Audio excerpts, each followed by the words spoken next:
You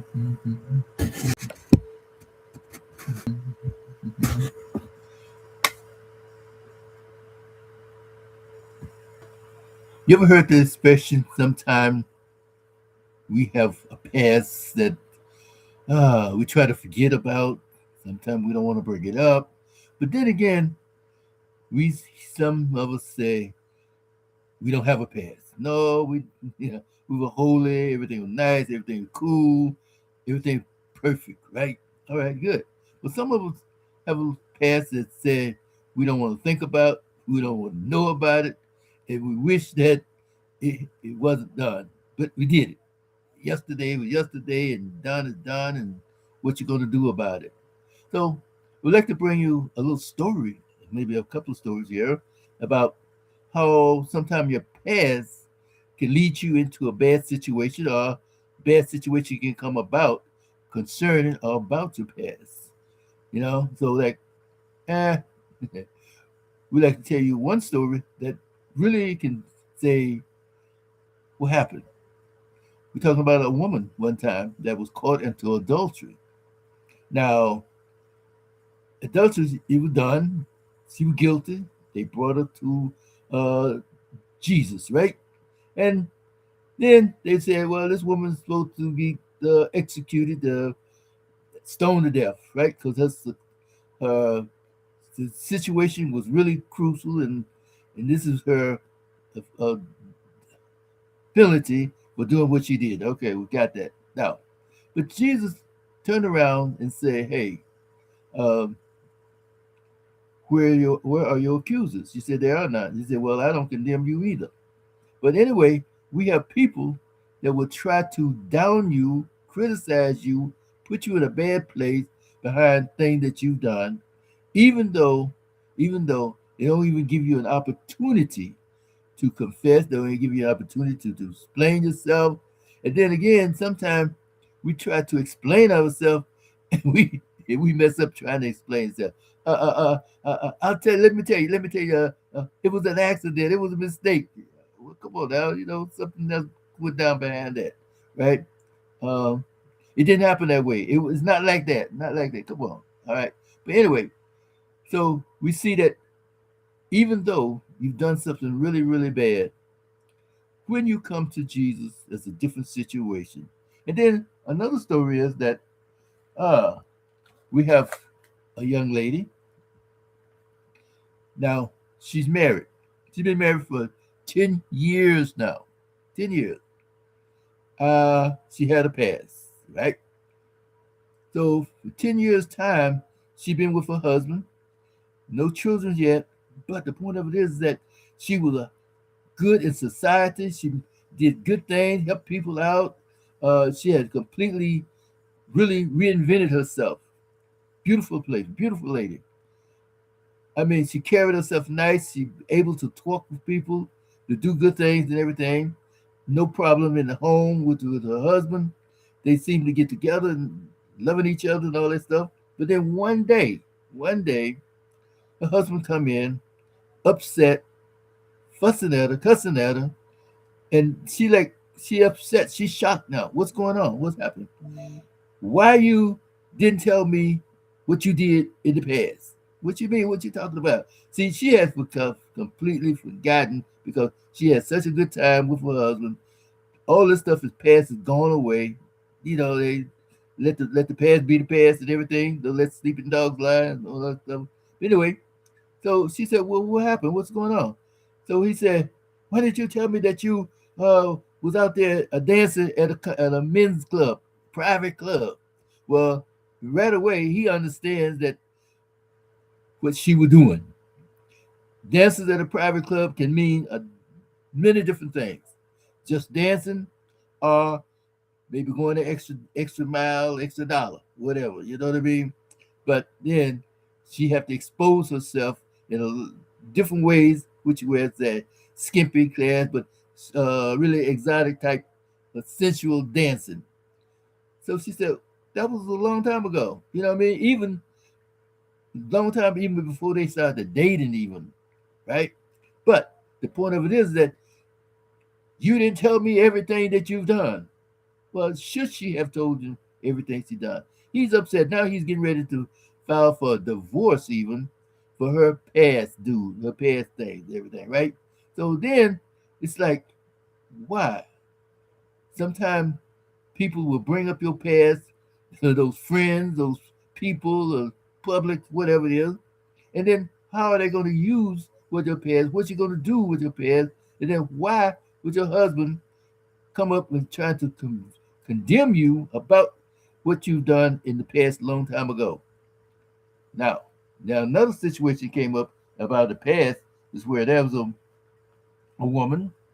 Now, some said that she was a prostitute, some said different things, but she made money. She had money, right? She had an ointment that was worth a year's wages. Now, just imagine us having a situation, a bottle of perfume or something, and we known to do things or said things, or people accuse us doing things in the dark, right? And we come up with a bottle of ointment or perfume that worth maybe what's that salary, what, 30, $40,000 with stuff, which is, hey, it happens. It can be done. There's nothing wrong with having a, some perfume that's worth 40 or $50,000. It has gone that way. But then, how did she make it? But see, the thing about it, she was so upset, so sad that she regretted some of the things that she done. She regretted everything she done, and she was crying out to Lord Jesus Christ, but tears, her tears, washing his feet, and she drying his feet with her hair, because this is how sometimes we regret in the past that we did. We regret those things. We feel sorry for what we done. We have that remorse of what we done, that godly sorrow, who we meant to bring it to repentance. So these are some of the things that happen. And then another time that happened is that uh, we have a situation where respect, okay? The ex, the ex, that wonderful ex. You was with him, she was with him, or either he was with her and everything. But then again, seems like you have a good relationship going now with your current person that you're involved with. But maybe a child is involved. So here this ex come up, or either not even a child involved, but the ex find you or see you or run into you or meet you or somewhere, and you're like, oh, I bumped into my ex. Okay, good. You know what I mean? But now the ex wants to call you. The ex wants to text you late at night. The ex uh, want to have coffee with you. The ex said, well, it's all innocent. It seemed to be innocent. The ex said, well, let's meet because we'll make up, I said, not say make up, but that said, getting about old time. What do you think about this? What do you think about that? Let's talk a little bit. Just want to talk. Just want to talk. And then sometime the ex said, we just want to clear the air. Just want to be there to see what's going on, how you doing, and then everything's gonna be all right. Just meet up for coffee, a little dinner, a little understanding that kind of stuff. Okay. So now, other than the text and everything, trying to get that, next thing you know, you start to yielding to what the ex doing. Ex want to talk to you about. You start to meeting that ex with for the coffee. You started talking with that ex, talking about, oh, let's catch up on things that happened, this and that. Because we had a good time, even though the ex hurt you. The ex was like, went against everything that you stood for, and you were crushed by the ex. Heartbreak, everything, malice, domestic violence, but yet and still, now the ex is trying to talk to you again, and you're listening to him. She's listening to him, but he's listening to her. Right? So we bring these things together to let you know that sometimes these things can come to play, and the end results is just like any other sin. The wages of sin is death. The wages of sin is death. Either we go to the place where, uh, why did you do this, and what's this, and what's happening. So we'll take these things into perspective, right? If God can forgive you for doing things and you feel you have a remorse about it. They have brought you before the judge, they brought you for a situation that you've been exposed already now. So, but they can't let go. They want to make for sure that you are out of the present, out of this whole life, out of the situation. She should be stoned to death.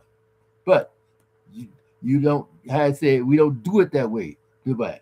So anyway, now another place where they say that if the ex wants to try to get close to you and you giving him that room, giving her that room to your ears, to your heart, that ex is there not to say, I just want to see how you're doing. I just care for you. I just thought about you sometime, and how's everything? How's your marriage going?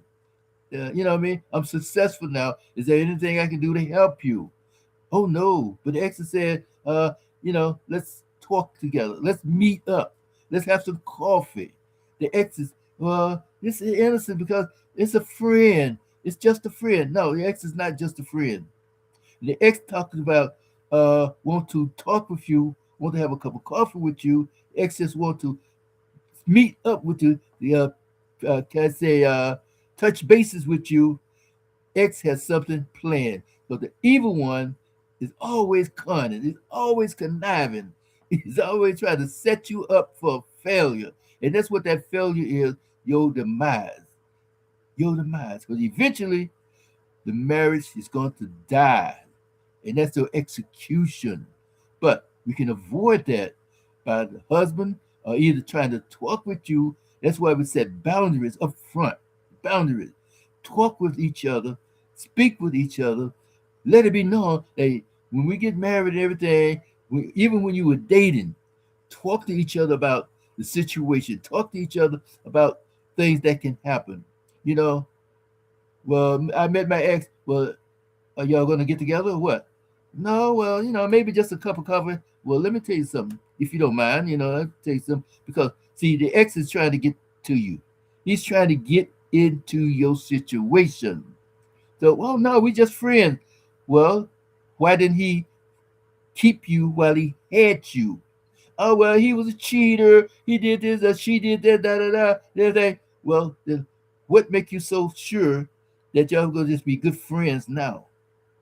Do you not know or understand that the evil one is trying to get you separated, trying to get you in a place in a bad position that you're going to lose your relationship, to lose your marriage, and even lose your life, even sometime by dealing with these exes?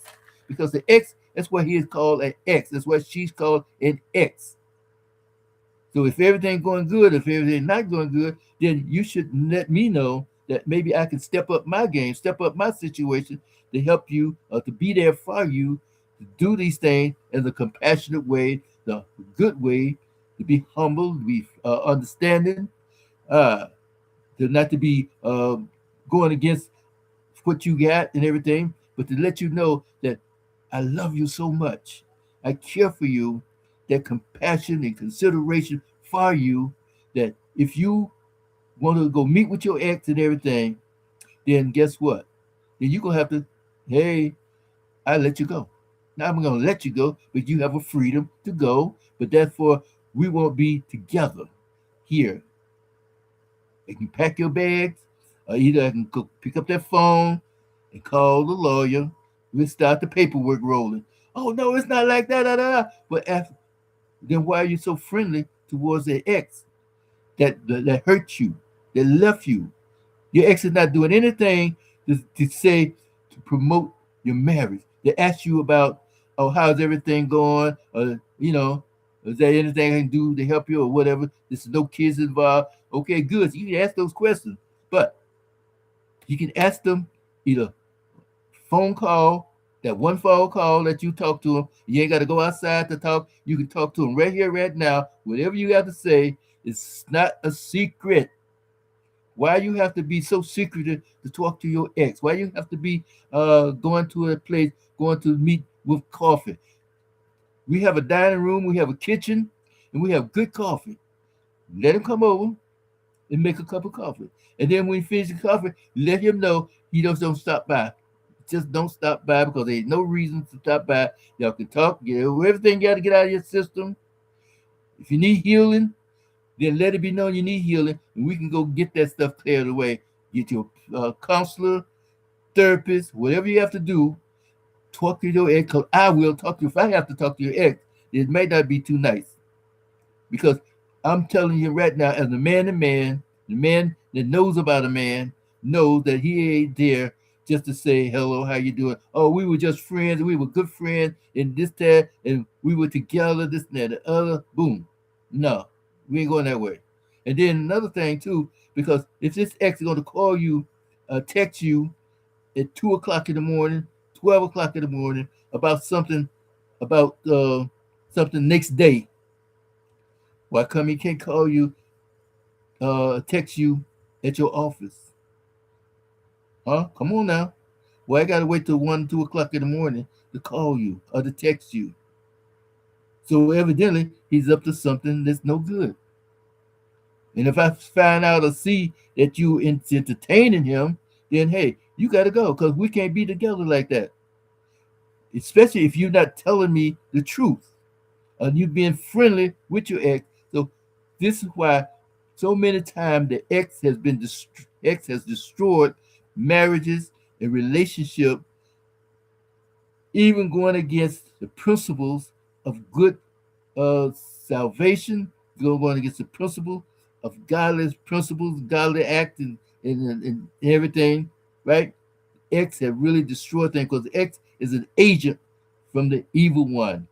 And you don't want to understand that, then here we are. This is why we set boundaries, we have conversation, we talk about these things, bring it up, even then, even while we were dating. Oh yeah, one of these days you're going to be successful. One of the days you're going to have a job at the office or something like that, and you're going to have people giving you compliments, or you're going to run into somebody that you used to know or you loved and everything, this and that and other. How would you react to that? Get that person feeling. Let them understand to know these things can come up, these things can happen. But if you never talk about it, and then all of a sudden one day you find out that your person is changing their demeanor, their phone is always with them and turning the phone down and texting and going outside and talking to others. No, no, this ain't gonna happen. But we are here to be together as one flesh. Do you understand what one flesh means? Instead of having 2 hands and 10 fingers, you have 4 hands and 10, no, 20 fingers. Oh, 5, 10, 20, right? We are together and we're bound together. Now, if you want to separate, we can have that surgery, which is called a divorce court, the surgery, which is called your emotions, your heart. Let it go, disconnect from the heart, disconnect from the situation, and then we understand then what happened. We talk about it. We discuss these things. But then if you feel like you really, really want to get away from this situation, bye. I can understand it because I'm not going to fight or chase a person down just like that. So now, and just because you get into a bad place, just because you had say a job or different thing, whatever you did in the past is the past.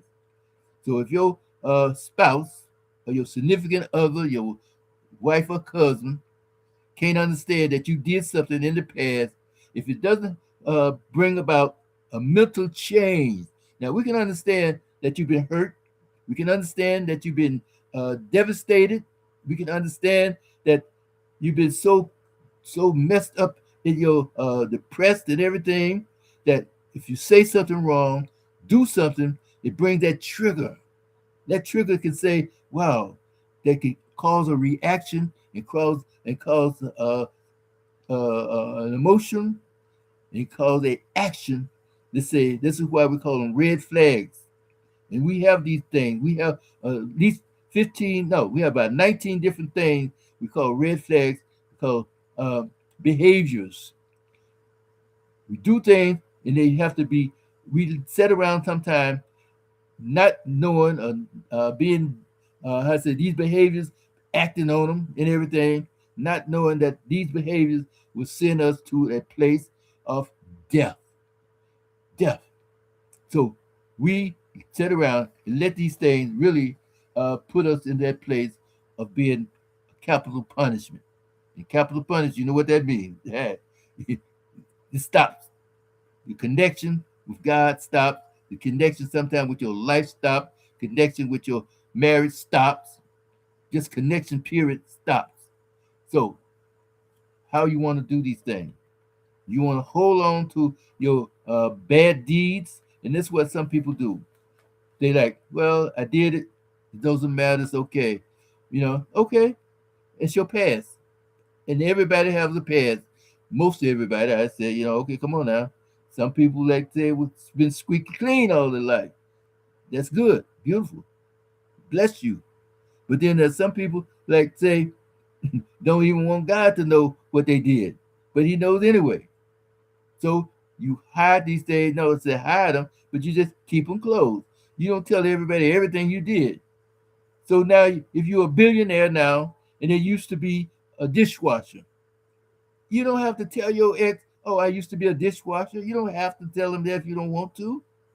The many things that we do, we talk and we say things to let people know that we did this and we did that, and back in the day, this and that and other.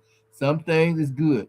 Some things you don't bring up. Some things you take to the grave. It's okay. But if you do something happened to you that you know that this can come back on you, then talk about it. Let be about it. We can get the help that you need because see, all these things, especially with the ex, sometimes there's no healing within. You thought you was healed. You thought everything was clear. You thought there was a balance in life. You thought that everything reached its limitation and everything that's going on, you justified and everything good. But then something happened. That person can say something, speak to you, but if you don't let your husband know or let your wife know that these things can happen, then hey, but too many times, we are, I say, immature in our possession, immature in our action, immature in knowing how to uh, communicate with each other. And this is why we need to get stronger. And say, be strong in the Lord and the power of his might. Seek the Lord where you might be found. But we don't do this half the time. We don't do it most of the time. We don't have that respect of each other's consideration, being considerate of each other. Just like she would let the ex call her or text her 2 o'clock in the morning, and her husband's dead nowhere. Oh, he's asleep all that. Dude, you mean to tell me you let your wife be called on the phone, get up, go to the bathroom, get up, go outside, and you sit up and snoring because you're so comfortable? Oh well, it's all right. Ain't nothing problem. It is a problem. And if you are not giving her protection, that's what they call protection. You are defending, just like a country, just like a country. How a country can defend itself against an invader, and that's what that X is. That's what that situation is an invader, and that invasion will bring forth that demise, that death sentence. But we don't have to be that way. Don't let your past become a place of say this is your last will and testimony.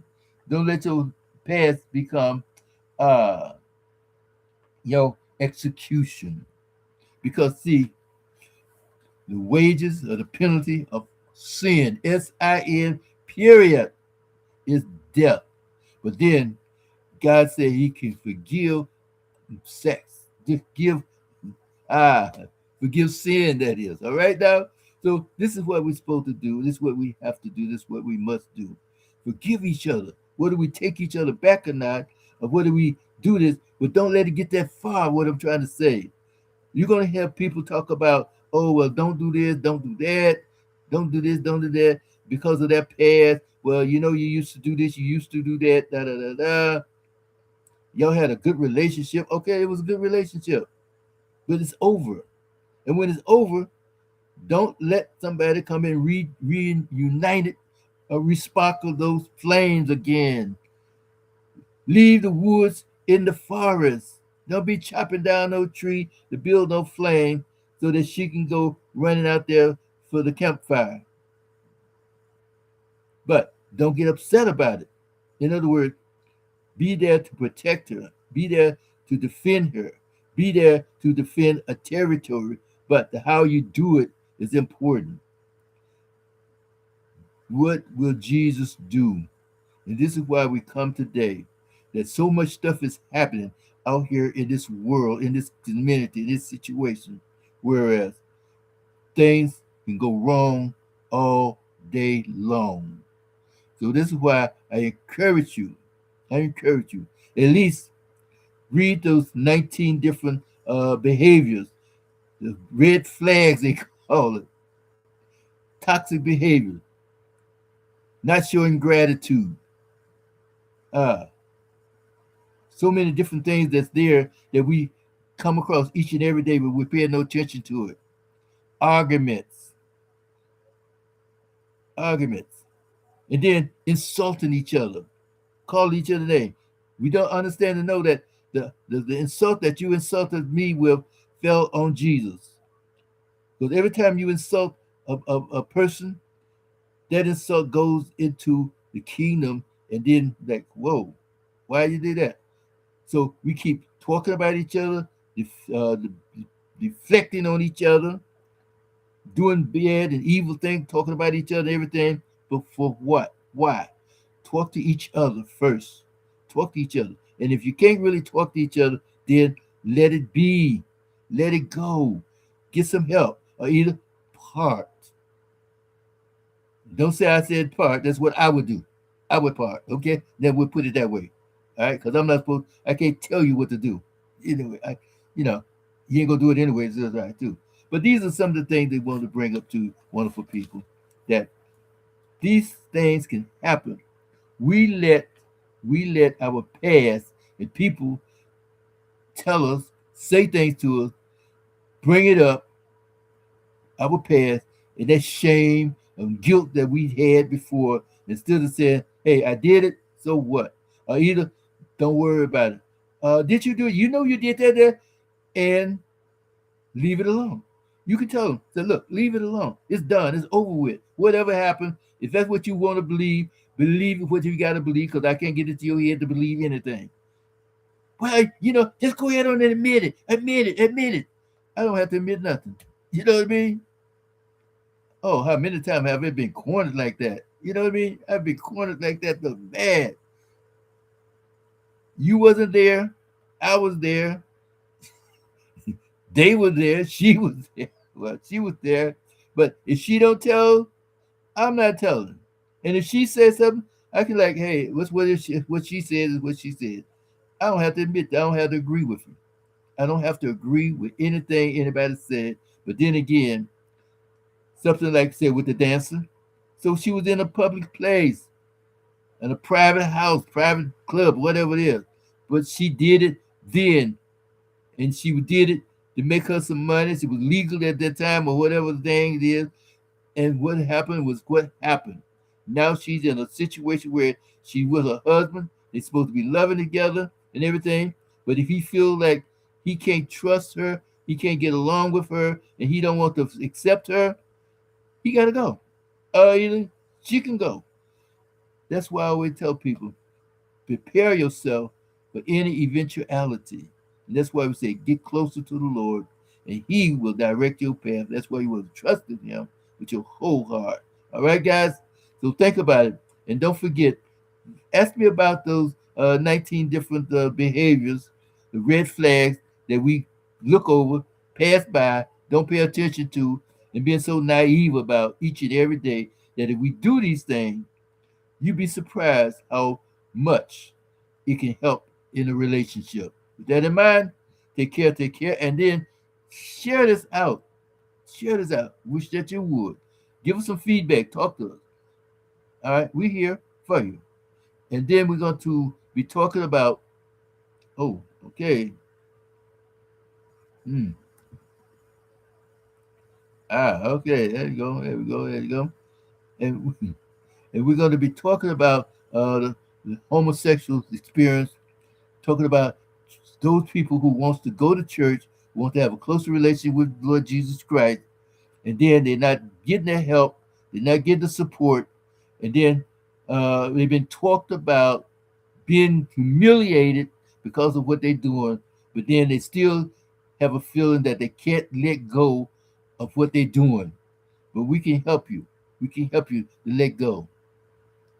We can help you with that temptation. We can help you uh, get rid of that urge.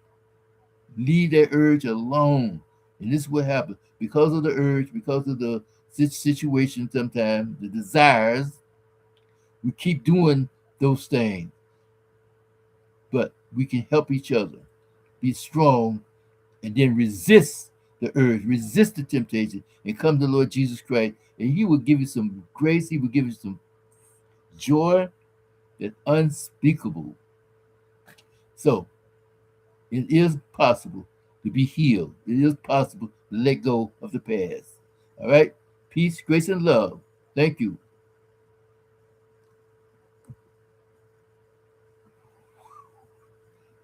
Thanks again. Thanks again. Blessings.